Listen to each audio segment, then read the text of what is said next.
Imagine you're sitting in a cluttered university office, surrounded by piles of journals and half-scribbled notes.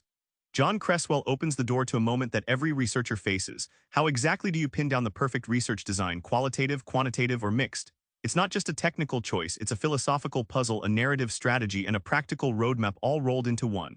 Which path will reveal your truth? Let's unlock that mystery together. Picking a research approach isn't just picking a method, it's choosing your entire worldview. Creswell shows us why this foundational step shapes everything that follows. Creswell kicks off with an illustrative story from a sociology class at the University of Nebraska. A student wrestles with the idea that their research isn't just about numbers or stories, it's about how they see the world.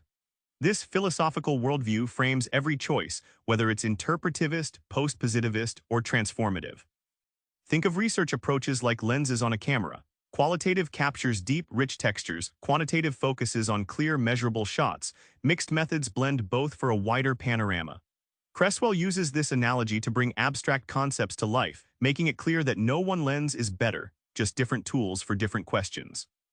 The real kicker, your choice boils down to three factors: the nature of your problem, the questions you ask, and who will use the results. Creswell flips the script. Don't start with methods, start with these clear criteria to find the perfect fit. It's like choosing the right map for your exploration rather than just grabbing whatever's on hand.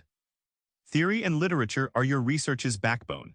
Creswell reveals how these elements aren't just background noise, they're powerful tools that sharpen your focus and legitimize your work. At the heart of Creswell's approach is a vivid example from nursing research, where reviewing literature on patient satisfaction transformed a vague idea into a precise, targeted study question. The literature isn't just filler, it's your early compass that sharpens what you're actually investigating. Creswell breaks down quantitative theory into digestible parts. Think of variables as the cast of characters, and your theory is the script dictating their interactions. It's like staging a theatrical play where each variable's role shapes the scene, making the invisible forces behind data visible. In qualitative research, theory is less a script and more a lens. Creswell shares a story of ethnographers diving into indigenous communities, where theory emerges organically, guiding observations and interpretations without shackling creativity. Theory isn't rigid, it can evolve with your story. Research isn't just what you find, it's how you tell it and how you treat your subjects. Creswell argues that ethics and writing are just as crucial as methods or theory.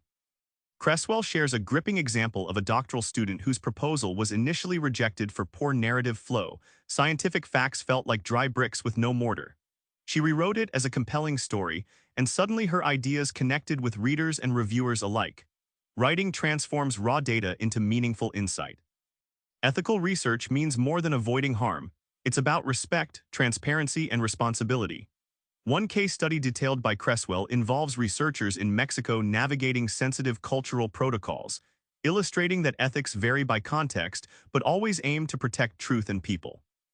Creswell highlights how mixed methods researchers juggle ethics from two worlds. It's like being bilingual but in research languages, needing to respect participants' privacy in quantitative data collection while honoring deep story confidentiality in qualitative interviews. This balancing act is a fresh challenge requiring thoughtful navigation. Remember that cluttered office from the start? Now imagine you've cleared the desk, laid out lenses, theories, and ethical maps, all the pieces Creswell highlights. Your research design isn't random, it's a deliberate, thoughtful mosaic. The next time you face your own research puzzle, pause and ask, what worldview am I choosing and why? Try that and you'll already be halfway to a compelling study. Subscribe for more book summaries like this one.